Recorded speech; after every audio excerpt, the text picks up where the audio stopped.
Good evening, everyone, and welcome to this year's Cardinal Pride Hall of Fame induction ceremony. We're excited to see all the faces of former Hall of Fame inductees and then also our new inductees and their families and friends who come to support them.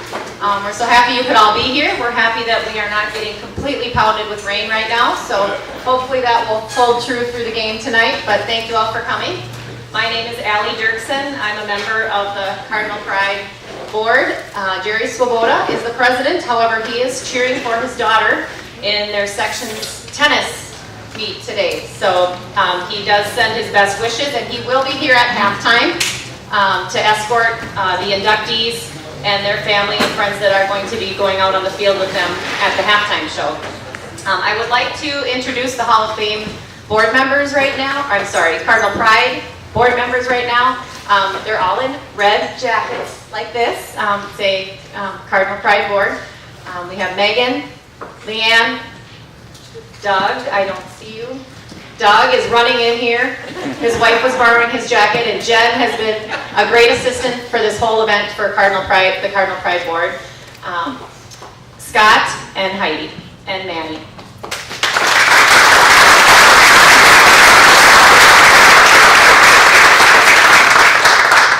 I'm just going to say a few words about Cardinal Pride. Cardinal Pride was started in 1999 by some local community members who saw the need for supporting the Cardinal athletics as they were lacking funding from the school system. So we're there to try to help out our athletic programs at the Wilmer School, both the middle school and the high school. We support their programs.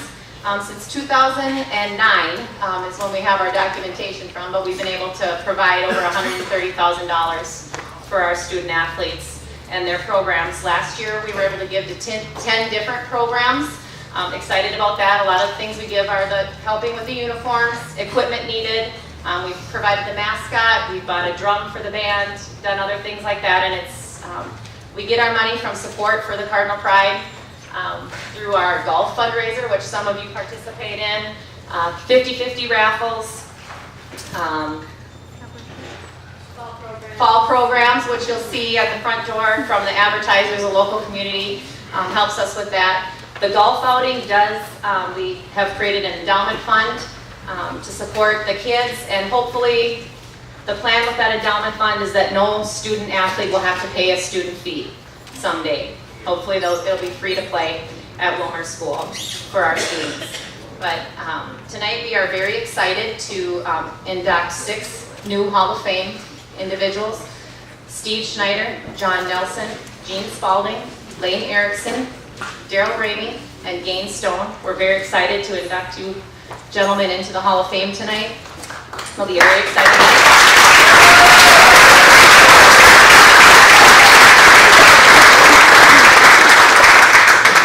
Choosing inductees for the Hall of Fame is no simple task. We do get nominations from community members, family members, coaches for the individuals that are presented to us. We don't go seek out these individuals. The board is a volunteer board, and we do get many very qualified candidates for induction into the Cardinal Pride Hall of Fame. But we do look for more than just athleticism from the inductees. We look for inductees that have been supportive teammates, good community members, leadership skills, and other character attributes than just the athleticism that you bring. So thank you to you Hall of Fame members for the role models that you've been for your team, and to our future athletes coming behind you. Congratulations to all of you, and we look forward to a fun evening. Before we eat, we're going to have a prayer by Tom Corneo. And then also, I do want to preface this. We're going to have the inductee and their person introducing them come up. We do have 6 inductees, so we do ask that we try to keep things moving along. We do want to all get to the game tonight and cheer on the Cardinals. So we're asking, try to keep it to 5 minutes would be great. Right? Back there? All right, got it. Good. But no, we look forward to hearing some great stories about these athletes and coaches. Tom? As I look around the room, I look up to most of those 6 in the inductees coming in. In fact, I look up to most everybody. But let's have a word of prayer and bless the food. The 6 inductees in the Cardinal Pride Hall of Fame have exhibited outstanding accomplishments in a wide variety of venues, following in the footsteps of many before, some recently passed on. They all exhibited passion for their sporting areas and led their teammates and athletes by example. They also leaned upon their families, colleagues, and teammates for motivation along the way. So while it is raining outside today, and it's maybe quitting, the weather will not dampen the spark exhibited by these 6 inductees. So it's with a spirit of gratefulness that we honor these 6 inductees tonight and bless them and their families, and also thankful to the Cardinal Pride Hall of Fame and for the food about which we are to partake. Amen. Amen. We are going to get the program going here, if that's okay. I'm going to wait here if Mr. Tom Cardinal is ready to start us off. We're going to start with, so as I call you up, if the inductee will come up, along with the person introducing him. Tom's going to bring some paper with him while he comes. All right. All right, he's already nervous here. Let's. Okay, so we're going to have Don Phillip and Tom Cardinal introducing Steve Schneider. Okay, where were you in '62? Remember that movie? What was it? American Graffiti. At any rate, this is such a good story that it's going to take 2 of us to tell it. So here we go. I'm very happy to be here to honor Steve Schneider, my classmate, teammate, and friend. Back in 10th grade, we didn't have a quarterback, so it was decided by our coach that Steve was going to be the guy to go to. And I guess I could call him our franchise guy, if that's okay, and the quarterback of the future.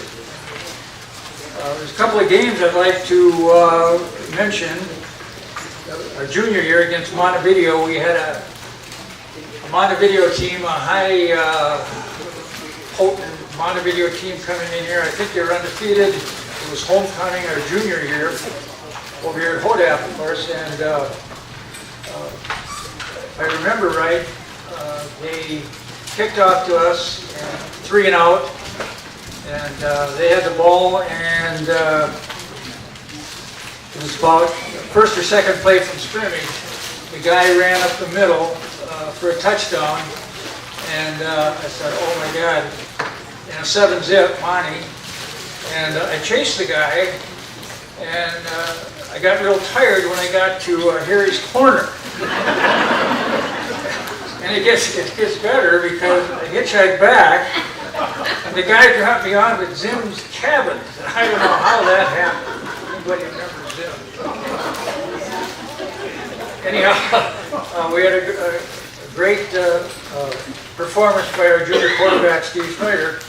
And of course, that particular game, we had a little help from Warren Vanderbilt. And we won that game 19-7. I think they were a real high-potent team.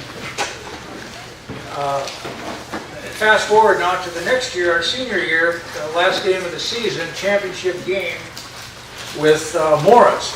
And again, Morris comes in, undefeated, high-potent, or whatever. They keep sending us these high-potent teams. I don't know why they send them to us. But at any rate, this is a championship game over here at Hodap. And the interesting thing about that game, the week before, Coach Bill implemented a couple of trap blocks and these 2 big tackles for Morris. It seems like every time Morris and Wilmer played, they had to picture these 2 tackles. I don't know if they were, by the time they graduated, if they were 23 or 28, I don't know. They could have been World War II veterans as far as I remember. But at any rate, these our first 2 touchdowns were right off tackle, 14-zip. And fourth quarter, I think they did score 1 touchdown in the fourth quarter. Steve scored the final touchdown and 20 zip. And that was conference champion, West Central Conference champs, fall of '61. And I think we're the only team, a little bragging here, I think we're the only team that didn't share. We didn't feel like sharing. I think there was a couple other teams, help me out, but I think there was a couple other teams that might have won the West Central Championship in the '60s. But we were undisputed that fall of '61. Anyhow, won that game and champ. At the end of the season, Steve earned all-conference quarterback, all-area team quarterback, and all-state honorable mention. And I put a note here, footnote about baseball, but Tom will do that. There's a lot of us thought that Steve Schneider would be playing baseball on TV, and we were hoping. At any rate, summation here, the best compliment that I can give Steve is the one that they gave my dad in the 1938 Wahizia, a leader among the athletes. Thank you.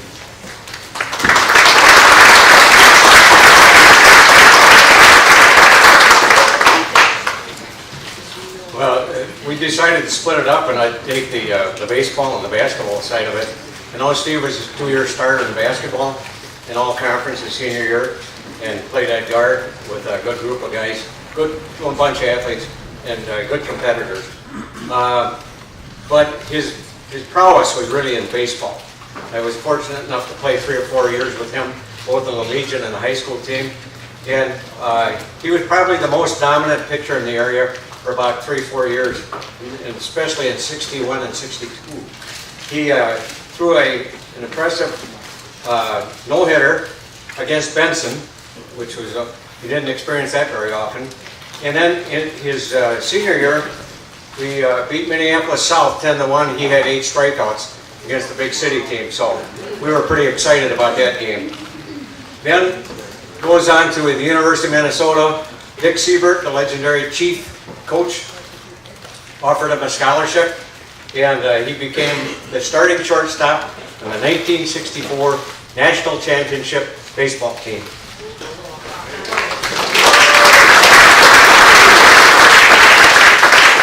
In high school, Steve was known as a great pitcher, but also had a rifle arm at shortstop. He was inducted in, his team from the University of Minnesota, 1964 team, was inducted into the University of Minnesota Hall of Fame about 2 or 3 years ago, and I was fortunate enough to be at that ceremony. One of the few Wilmer Cardinals ever drafted by a professional baseball team, the Los Angeles Angels, and unfortunately Uncle Sam also drafted him. So when he came out of Uncle Sam's grips, he was kind of behind the other guys. But I'll tell you, one of the things that I remember about Steve, he called me one day in the summer, said, "You got a job, Tom?" I said, "No." He said, "How would you like to come help me teach a disabled, excuse me, it chokes me up, group of kids?" And so we went there and worked with these kids, and when they got a hit off the wall in the old girls' gym down by the boiler room, some of you older guys remember that, these guys would get on second base, and they had the biggest smile because they were proud because they were able to do that in front of Steve Schneider. And one of his most famous events was breakfast with Yogi Berra. So it gives me pride and pleasure to present Steve Schneider.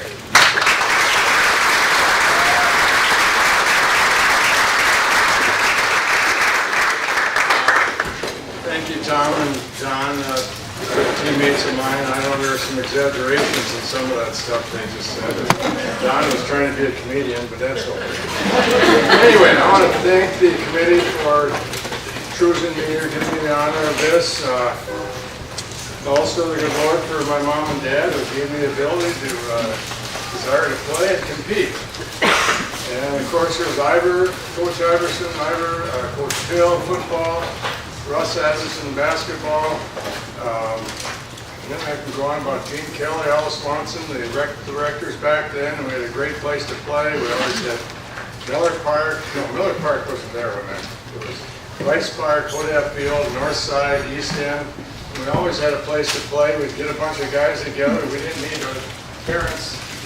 directness in all these things they're doing nowadays. We played 3 sports and whatever.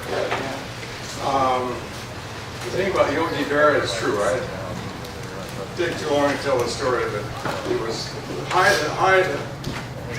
most memorable experience in 4 years of pro ball, although I didn't play one full season because of injuries, military, appendectomy, was that breakfast with Yogi Berra in Visalia, California.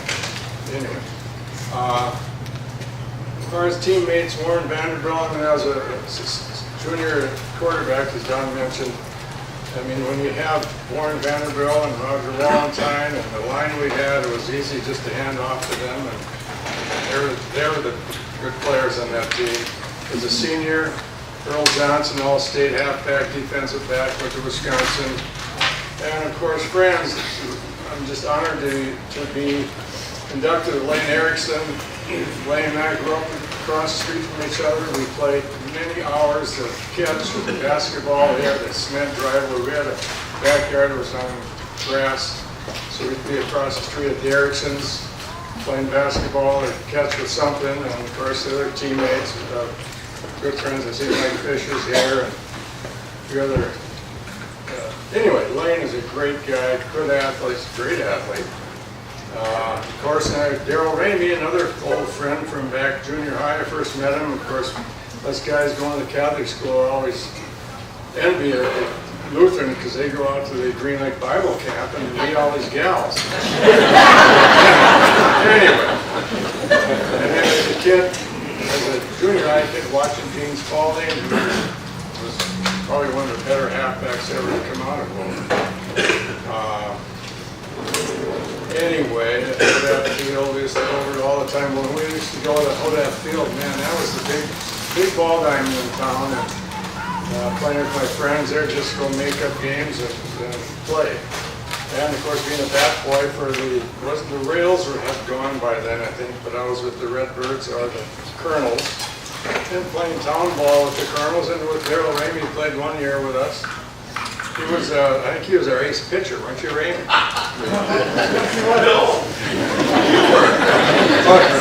And then 3 summers working the Wilmot Park crew for Orville Baker, which all them I know is named after him. It was a pleasure, and also then I got to work and play 1 season with my brother Jim, who was 8 years older, but he and I played a lot of catch in the backyard, and I pitched to him, and he'd tell me to throw the ball here and here. I couldn't throw a curveball, just throw strikes, which was a great advantage to me. Bat boy also, Galen Du Bois, who was a good friend of mine, God rest his soul.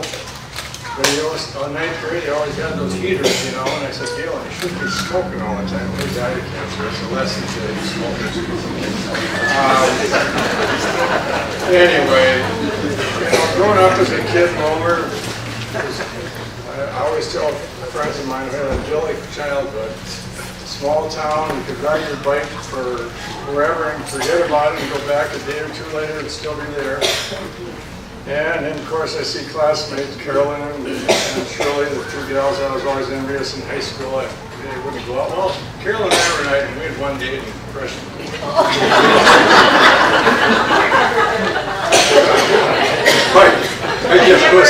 It was bad.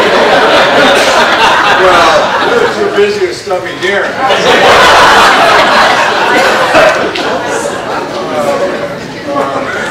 And then, of course, you know, playing, Dave Colte was here, played with the Redbirds, as I did, out of high school, and Al Zinner. Of course, Zinner always had these Minnesota Gopher bats, and my dream was to play for the Gophers. And of course, my dad was a good friend of Dick Siebert's that played at Litchfield. He was a manager back in the 50s town team. And just when I got a grant made, well, it's not a scholarship, people. It's a grant made. I was never a scholar in college. I always tell people that after I got out of baseball, I was 4 years at the U, played 3 years.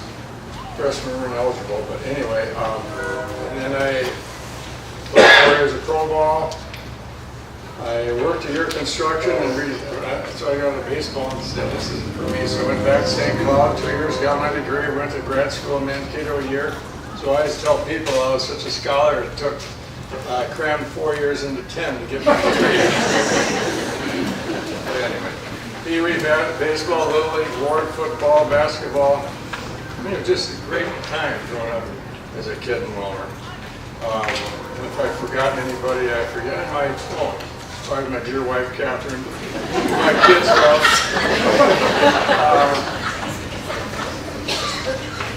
anything else I should, my 2 children, Natalie is in Arizona, Scottsdale. She's married with 3 wives. She's a NICU nurse at Phoenix Children's. My son Jared has 2 kids in Huntsville, Alabama. He works for the government. He's a high security clearance, so I can't ask him what he does, but I do. He just tells me he doesn't know. Anyway, he's done very well. And I don't know what else to say. How's my time doing? Good enough? That's good. Okay.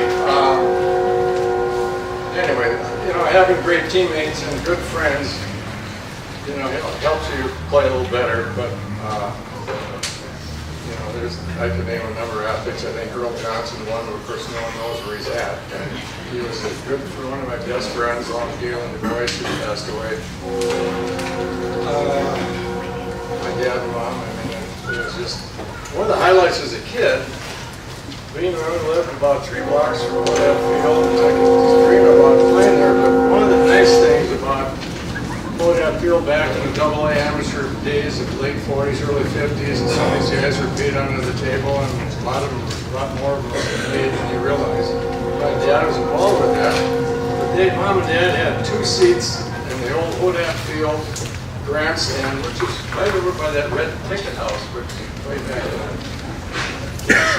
But anyway, if Mother wouldn't be going or whatever, my sister Julie and brother Jim would be in the bleachers on first baseline. But once in a while, Mother wouldn't go, and we got to sit in the grandstand seats behind Aki Keelan and Lloyd Weathersby, wasn't it? Weathersby, yeah. Anyway, a couple of characters. Okay. Catherine, I didn't blubber at all.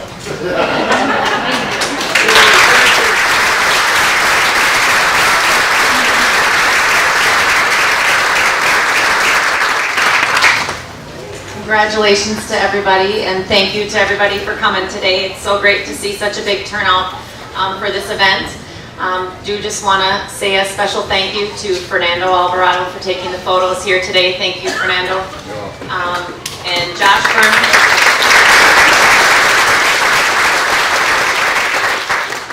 And Jen Deering did a lot of the behind the scenes work for us here to make this event come together, so we greatly appreciate that. And thank you to all my fellow board members for bringing it together today, from going from the tent to no tent to the school to outside, and so far it worked out really well. So we're happy that you're all able to make it and the rain stayed away at this point in time. Football and baseball, all-state honorable mention in football. Another highlight for him was coaching with Lefty Ranweiler at Wilmer Junior College in the spring of '73. Signing baseball, granting aid to play for the University of Minnesota as a starting shortstop for 3 years, and winning the 1964 College World Series.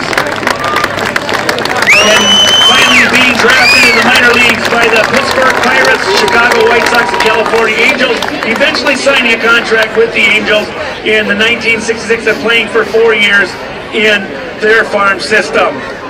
Our first inductee tonight, Mr. Steve Schneider. Josh, how you doing, brother? Good, how you doing? Team that was ranked #1 in the state, class AA. Being a member of the varsity baseball team at the age of 14. Playing basketball at Williams Arena in the Section 5 regional tournament, where Wilmer High School nearly upset Robbinsdale in the semifinals.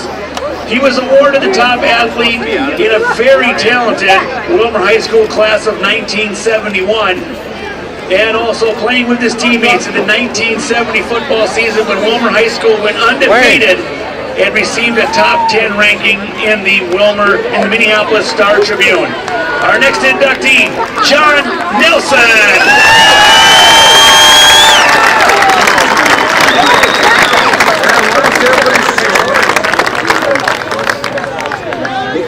Our next inductee is Gene Spalding. Gene was selected to the 1958 Prep Parade All-State Football Team. Selected to the 1958 National High School All-American Football Team. He was a member of the National 1,000-Yard Club for gaining 1,782 total yards. He was also a member of the National 100-Point Club for scoring 106 points. Also held school records in the pole vault, 11 1/4 inches, and the 880 relay at a 127.8 that was set in 1959. Our next inductee, Mr. Gene Spalding.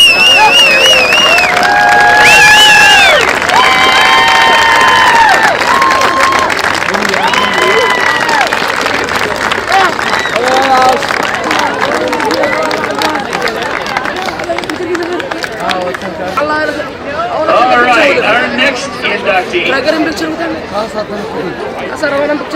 is Lane Erickson. Lane earned 8 varsity letters in 3 sports, football, basketball, and baseball. He was an all-area basketball player in 1963 and 1964. All-region in basketball in 1964, all-area in football in 1963, all-conference in football in 63 and 64, and Lane was a Hensler-Ranweiler Award winner in 1965.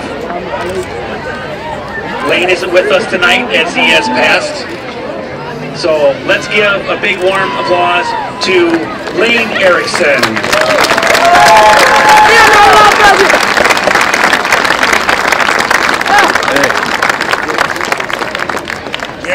Our next inductee is a stranger to no one here in Willmar, Minnesota. As he comes walking down the track is Daryl Ramey.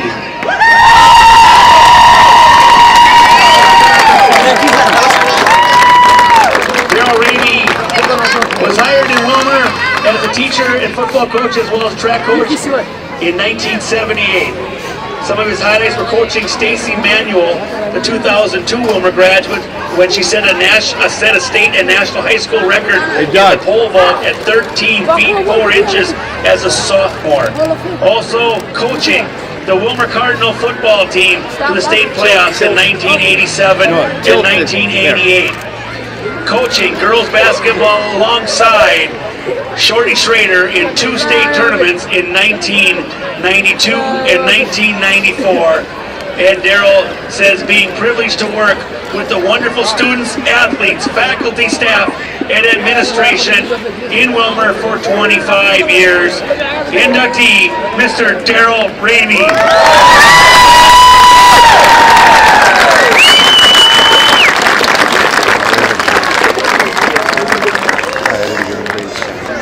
And now our final inductee in the 2017 Cardinal Pride Hall of Fame, Mr. Gain Stone.